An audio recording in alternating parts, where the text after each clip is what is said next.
Kung cravings lang naman sa seafoods ang hanap mo, ay dadalhin ko kayo sa Villamor, Pasay City. Mapapusit, tuna belly, maya pa nga na hindi malangsa, tuna pa nga na talaga namang mapapakanin ka pa nga. Hindi rin mawawala ang inasal at pork liempo. At kung sa mga silog naman, ay kumpleto talaga sila rito. At syempre, sa baka mo, syempre hindi mawawala ang kanilang bulalo. At speaking of bulalo, kakaiba ito. Nagsuserve lang naman sila ng sisling bulalo. At talaga naman ang kanilang gravy dito ay masusurpresa ka, talaga namang panalo. Meron ding insaladang talong. At take note, bukod sa kanilang mga a la carte, ay naka-unli rice at unli juice din sila rito. May malawak at malinis na dining area na siguradong swak na swak sa buong barkada at kahit pa sa buong pamilya. At kung sa malakas na wifi connection lang naman ang kailangan, sa halagang 5 to 10 pesos nga lang, ay may experience mo na ang malakas na connection nila. Dito lang yan, walang iba, sa Boss Baby Grill na matatagpuan mo lamang sa Barangay 183, 811 Corner, Villamor Airbase, Pasay City. Sir, tanong ko lang sir, anong oras po nagbubukas itong Boss Baby, tsaka anong araw po siya bukas? Bali 10 o'clock bukas na kami sir, hanggang alas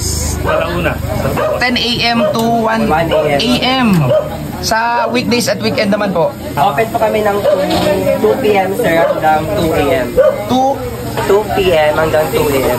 Meron sila dito mga inasal, meron silang liempo, meron silang barbecue, tilapia, maya-maya, tuna pa nga. Pwede po siyang unlimited rice, unlimited drinks din. Meron din po kaming maya-maya. Magkano po Bali, presyo niya? 139 po, tsaka 159 din po. Unlimited rice, unlimited drinks na din po yun. At chicken inasal naman po, dalawang part po kami sir. Meron po kaming leg part, tsaka meron po kaming wing part. Yung may breast. Opo, Breast per wall. Thank you sir. Sir. Hi sir, kain na po kayo. Sarap dito, sulit. Ito nga yung pinagmamalaki sa Boss Baby Grill House, ang kanilang grilled maya. Isa rin sa bestseller. Alam natin ang maya malangsa, pero ito raw hindi. Tikman natin.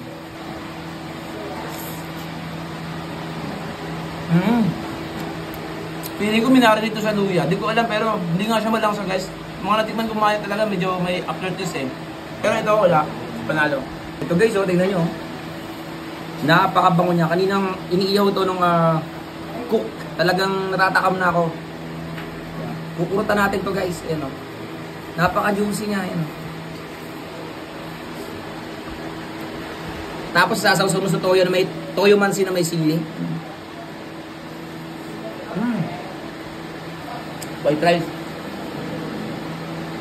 Sarap. Tuna belly.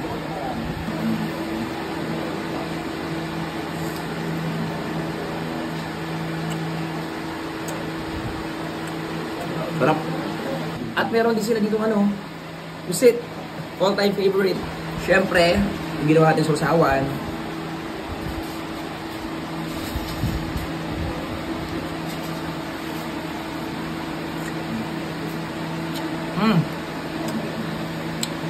Sarap.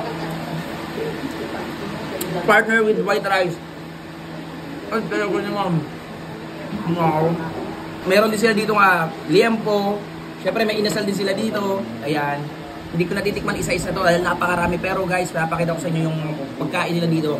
Ayan, meron din sila dito leg quarter inasal. Bulal sisling. Yan. Parang sa gravy pa lang, panalo na pang ulam. Panalo, grabe. Sarap ng gravy. Sabi ko gravy pa lang ulam na. Totoo, ang sarap. Tapos yun ang mga beef, napakalambot. Papapakanin ka talaga dito guys pag kumain ka dito. At ito pang kakaiba sa kanilang bulalo guys. At ito sa napansin ko sa sabaw nila. Kanina pa kasi itong bulalo na to. Kadalasan sa ibang mga bulalo, kapag nahanginan na siya, kahit hindi sa aircon, kahit electric fan lang, magkakaroon na siya ng sebo. Pero ito guys, good job. Ano mo? Merong minimal, kasi syempre baka to may sebo to, hindi mawawalan. Kasi may bone marrow to eh. Pero kita nyo ba yan? Hindi siya nagsesebo. Wala siyang parang mga snow, di ba? Panalo, di ba?